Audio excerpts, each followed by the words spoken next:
Hello class seventh. Last time हम लोग waves के बारे में पढ़ रहे थे और हमने पढ़ा उसका क्रेस्ट, क्रेस्ट के बाद ट्रॉफ, ट्रॉफ के बाद वेवलेंथ, वेवलेंथ के बाद एम्पलीट्यूड, और इस सब मैंने छोटी छोटी डेफिनेशंस भी आपको दी थी होमवर्क में लिखने के लिए। तो हमने समझा कि जब विंड पानी की सतह के ऊपर से गुजरती है तो जो पानी में जो मूवमेंट होता है वही वेव्स है। तो वेव्स सतह के ऊपर पानी का मूवमेंट, और टाइड्स क्या है? टाइड्स उसका राइज होता है, माने ये हॉरिजॉन्टल मूवमेंट है, ठीक है, सतह के ऊपर पानी का विंड की वजह से। जबकि टाइड्स में ग्रेविटी की वजह से पानी ऊपर उठता है और आगे की तरफ आता है। वेव्स में पानी आगे तो आएगा लेकिन वो उसी जगह के आसपास थोड़ा बहुत घूमता रहेगा, ठीक है। लेकिन टाइड्स का मूवमेंट कोस्टल एरिया तक होगा, ठीक है। तो पानी में हलचल होना, मूवमेंट होना थोड़ा बहुत आसपास उसे, और टाइड्स का मतलब ऊंचाई के साथ कोस्टल एरिया तक पहुंचना, कोस्ट तक पहुंचना, वो टाइड्स है। अब वेलोसिटी क्या होती है? Stand at the coast we feel the waves are coming towards the coast, और वेव्स जो हैं वो आ रही हैं कोस्ट तक। If a floating object is thrown at a distance in the sea, we find the object moving up and down at the same place. अब यहाँ पे क्या बता रहे हैं कि देखिए वेव्स आती हैं, ठीक है, लेकिन अगर आप किसी चीज को फेंकेंगे पानी के सतह के ऊपर, कोस्टल एरिया में खड़े हैं सी के पास, ओशन के पास, तो आप देखेंगे वो जो ऑब्जेक्ट है, जो बॉल है, फुटबॉल है, वो ऊपर जाएगा नीचे आएगा लेकिन वो वहीं रहेगा। इसका मतलब क्या है? It does not come to the coast. It means the water forming the wave also does not come to the coast. Remember that water in the wave does not move. What moves is the energy. यानी जो waves है, जो पानी है, जो पानी आप देख रहे हैं जिसमें waves बन रही हैं, वो वही है, उसी मूवमेंट हुआ, वही खत्म हो गया, ठीक है। लेकिन जो आपको एक महसूस होता है कि यहाँ कोस्ट तक कुछ आया है, वो क्या है? वो है मूवमेंट ऑफ द एनर्जी। सो वो वाटर नहीं आया यहाँ पे, वो वाटर नहीं है। हवा की सतह पानी के ऊपर टकराई, पानी में मूवमेंट हुआ उसी जगह, ठीक है, वो पानी वही है, तो उसको हम वेव्स कहेंगे। लेकिन वेव्स की एनर्जी कहाँ तक आती है? वो कोस्ट तक आती है। आई थिंक आपको बात समझ में आ रही है मैं क्या कह रहा हूँ। ये आप खुद इस डायग्राम से समझिए, वेव ऊपर जाएगी, वेव नीचे आएगी, यानी पानी ऊपर गया नीचे आया, तो पानी तो वहीं रहेगा ना जहां है, लेकिन जो उसकी एनर्जी उसमें जनरेट हुई विंड के फ्रिक्शन की वजह से, वो उसके ऊपर हवा का घर्षण लग रहा है, तो वो जो एनर्जी है वो ट्रेवल करेगी और वो कहां तक आएगी? कोस्ट तक आएगी। जबकि टाइड्स में पानी, एनर्जी सब आता है, एक साथ आता है, ठीक है। तो टाइड्स वेव्स में बेसिक ये डिफरेंस आएगा। आगे देखते हैं। The main reason of wave generation is wind. तो वेव के पीछे जो मेन फोर्स कौन है? विंड की फोर्स है। But at times, due to the earthquake or volcanic eruptions occurring below the floor of the sea, waves get generated. लेकिन इसके साथ एक और भी रीजन होता है, लेकिन वो कभी कभी होता है, रेयर है, कि अगर समुद्र की सतह के नीचे सी फ्लोर एक कोई वोल्केनो इरप्शन होता है, कोई ज्वालामुखी का विस्फोट होता है। क्योंकि ऐसा नहीं कि ज्वालामुखी केवल हमारी जमीन की सतह पे है, वो पानी के अंदर है। अब माउंट एवरेस्ट सबसे ऊंचा हमारा माउंटेन पीक है, लेकिन इससे भी ऊंची माउंटेन पीक पानी के अंदर है ना। It's very interesting. तो अर्थक्वेक या वोल्केनिक इरप्शन जब पानी के अंदर आते हैं, क्योंकि 71% the part of the earth it is covered by water. हम तो 29% पे रहते हैं ना, तो हम 29% को तो ध्यान देते हैं, है ना, हमारी नजर में रहता है। लेकिन पानी क्या है? वो 71% है अर्थ का। 71% जो अर्थ का पोर्शन है, जो पार्ट है, it is covered by water. और वहां पे जो चीजें हो रही हैं, यानी कुल मिला के आप देखें तो वहां पे ज्यादा कुछ हो रहा है, लेकिन वो हमें विजिबल कम होता है, या हमारा अटेंशन वहां तक कम जाता है, क्योंकि वो हमें अफेक्ट करता है। लेकिन कई बार जब नहीं अफेक्ट करता तो हम उसको नहीं नोटिस करते। लेकिन जो 29% इस पे हम रहते हैं, वो जीवन हमें ज्यादा, वो चीजें हमें ज्यादा हमारे जीवन पे अफेक्ट करती हैं। तो जब पानी की सतह के अंदर कोई वोल्केनिक इरप्शन होगा या कोई भूकंप आएगा, अर्थक्वेक आएगा, तो भी वेव्स जनरेट होंगी। and such waves assume a great height in the shallow water near the coast. और ये जो होंगी इनको आप assume कर सकते हैं, assume माने आप एक तरह से परिकल्पना कर सकते हैं कि इसकी हाइट भी होगी और शैलो वाटर बोले छिछला पानी, कम जहाँ पे पानी होगा कोस्ट पे वहां पे होगा. And these waves are very destructive. अब ये वेव्स डिस्ट्रक्टिव क्योंकि एनर्जी इनको ज्यादा मिल गई है, एनर्जी इतनी ज्यादा मिल गई है कि इनका मूवमेंट तो होगा ही होगा और स्पीड के साथ होगा और हाइट भी बढ़ेगी. They cause huge loss of property and life.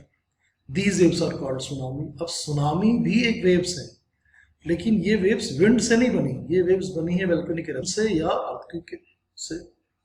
तो इसमें एनर्जी ज्यादा है, हाइट ज्यादा होगी और ये नॉर्मल जो वेव्स होती हैं उसको भी पीछे छोड़ देंगी और जो टाइड्स होती हैं उनको, यानी टाइड्स और नॉर्मल वेव्स ये सबसे ऊपर, सबसे डेंजरस, सबसे हॉरिबल सुनामी है क्योंकि ये पावरफुल वेव्स हैं कॉज्ड बाय अर्थक्वेक एंड और volcanic eruption under the water और ये बहुत डिस्ट्रक्शन करती हैं. 2004 में सुनामी वेव्स आई थी, अर्थक्वेक आया था पानी के अंदर नियर सुमात्रा आइलैंड इंडोनेशिया, और उसकी वजह से जितने कंट्रीज की बाउंड्री टच होती थी, कोस्टल बाउंड्री, इस सुनामी के जो इंटेंसिटी के साथ में सबका जबरदस्त लॉस हुआ था. बहुत से लोग मारे गए, the loss of property and lives. They devastated the east coast of India as well as Sri Lanka. The waves cause erosion along the headlands and create beaches in the protected locations in the bays. तो tsunami की बात होगी तो tides अलग हैं, waves अलग हैं, वो नॉर्मल हैं, और tsunami because of earthquake and volcanic eruption. अब लगभग ये चैप्टर खत्म हो रहा है. फिर ये ड्यू नो का बॉक्स है, ये आपको अपने आप पढ़ना है, मैं कुछ नहीं बताऊंगा, कुछ काम अपने आप भी कीजिए. हर चीज़ रेडीमेड मिलती रहे तो वो भी लाइफ में अच्छा नहीं है.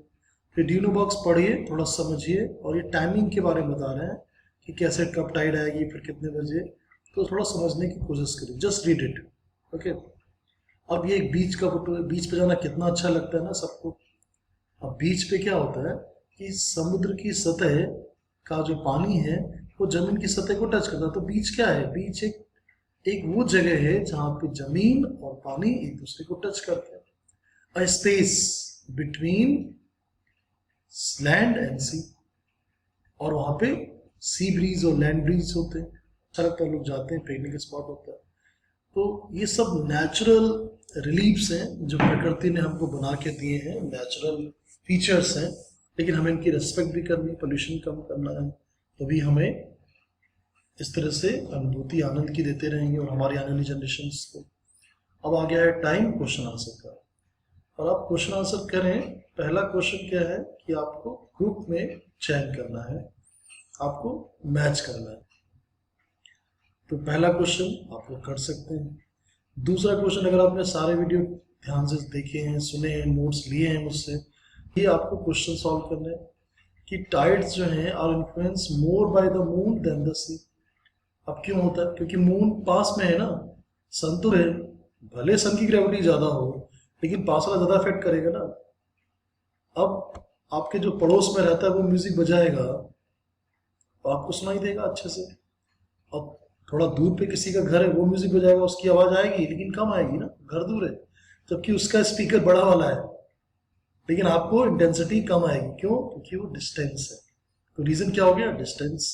Eight some places along the coast the low lying areas turn into lagoons और मार्शलैंड. अब कुछ ऐसे प्लेसेस होते हैं लो लाइंग एरिया में जो लेगून बन जाते हैं या मार्शलैंड हो जाते हैं, क्योंकि टाइड्स बहुत आते हैं वहां पे. इतने टाइड्स आते हैं कि उस पानी के अंदर क्लोराइड की मात्रा बढ़ जाती है, यानी NaCl सोडियम क्लोराइड बढ़ जाता है.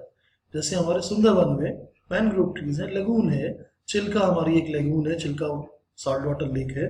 तो जो लेगून का मतलब क्या? खारे पानी की झील, सॉल्ट वाटर लेक, या पानी का इलाका, वो लेगून है. वो इसलिए आता है जब जिस जगह पे टाइड्स ज्यादा आते हैं. ठीक है. Places located on the opposite meridian to the place experience high और low tide will also experience high and low tide respectively. अब जो मेरिडियन के अपोजिट हैं, places located on the opposite meridian to the place experiencing high और low Tide,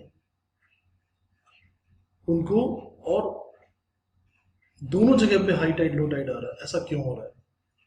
इसका जो answer है वो इस डायग्राम के अंदर है, जो अभी मैंने क्वेश्चन आपको दिखाया बुक से, कि मून इस तरफ है। अब आप यहाँ पे देखिए कि ये जो जगह है, gravitational force of the moon high tide आएगा, लेकिन उसके जस्ट अपोजिट क्या होगा, सेंट्रीफ्यूगल फोर्स लगेगा, तो यहाँ पे हाई टाइड आएगा। और जो जगह नहीं है मून के डायरेक्ट उसमें, उन जहाँ पे देखिए ये स्पेस यहाँ पे क्या ज़्यादा है, यानी टाइड ऊपर उठ रही है, पानी, ये सेंट्रीफ्यूगल फोर्स लगा और इधर लगी ग्रेविटेशनल फोर्स लगा, और यहाँ पे लो टाइड होगा, असर आएगा लेकिन बहुत कम। तो आप देखिए स्पेसिंग कम है, यानी इसकी जो हाइट है कम होगी, तो दो साइड में लो टाइड आ रहा है और दो साइड में हाई टाइड आ रहा है सेम पे। इसके आंसर को मैंने आपके लिए लिख के भी रखा है ताकि आप समझने में और लिखने में थोड़ा आराम रहे। इसका आंसर आप ऐसे लिख सकते हैं, द टाइड्स वेदर हाई और low are caused by gravitational forces between the sun and the moon. ये तो हम जानते हैं कि टाइड्स क्यों आती हैं, सन अर्थ और ग्रेविटी की वजह से आती है। तो सन और मून की ग्रेविटी उसको पुल करती है, तो अर्थ की ग्रेविटी उसको पुश करती है। It is believe that highest tides are closest और farthest away from the moon. या तो क्लोजेस्ट होगा, देखिए ये क्लोजेस्ट है, ग्रेविटेशन फोर्स लग रही है मून की, और इधर सेंट्रीफ्यूगल फोर्स लग रहा है, इसलिए हाई टाइड है। तो या तो क्लोजेस्ट या फार्थेस्ट, तो ये क्या हो गया, हाई टाइड हो गया। It is believed, it is true कि हाई टाइड्स क्लोजेस्ट होंगे या फार्थेस्ट होंगे मून से, and low tides are perpendicular to the arrow. Perpendicular माने डायग्राम देखिए, ये परपेंडिकुलर हो गए लो टाइड्स, ठीक है। Low and high tides all occur simultaneously at the same time on the earth surface. मतलब क्या, फिर से देखिए, low and high tides all occur simultaneously at the same time on the earth surface. तो सारी tides, चाहे लो है चाहे हाई टाइड्स हैं, जब वो हो रहा है सेंट्रीफ्यूगल और ग्रेविटी का ग्रेविटेशनल फोर्स, तो सेम टाइम पे आएंगी ना। तो दो जगह पे तो हाई टाइड और दो जगह पे लो टाइड, ठीक है। तो अब ये चैप्टर लगभग क्या खत्म ही हो गया है, और आपको आज क्वेश्चन आंसर करना है। और क्वेश्चन आंसर में भी कौन कौन सा, पहला और दूसरा तो आज करना ही है आपको। और ये तीन गिव रीजन वाले थोड़े डिफिकल्ट, हल्के से, ज्यादा कुछ नहीं था, तो वो मैंने आपको एक्सप्लेन कर ही दिया है। फर्स्ट सेकेंड आज करिए, और अगर बाकी भी हैं लेकिन आपके लिए कादा हो जाएगा, तो कल के लिए, कल वीडियो शायद आप कल होगा, तो जिस दिन वीडियो नहीं होगा उस दिन आप ये सारे क्वेश्चन आंसर सॉल्व कीजिए। कोई नहीं है तो मुझे मैसेज कीजिए, फिर मैं इनको एड्रेस करता हूँ वीडियो बना के, या आपको इसके सीधे डायरेक्ट नोट्स भेज दूंगा, ठीक है, अगर आप सॉल्व नहीं कर पा रहे। But first have to try to solve these questions, okay. First and second, these two questions are in your homework today, okay, so do it. Have a nice day.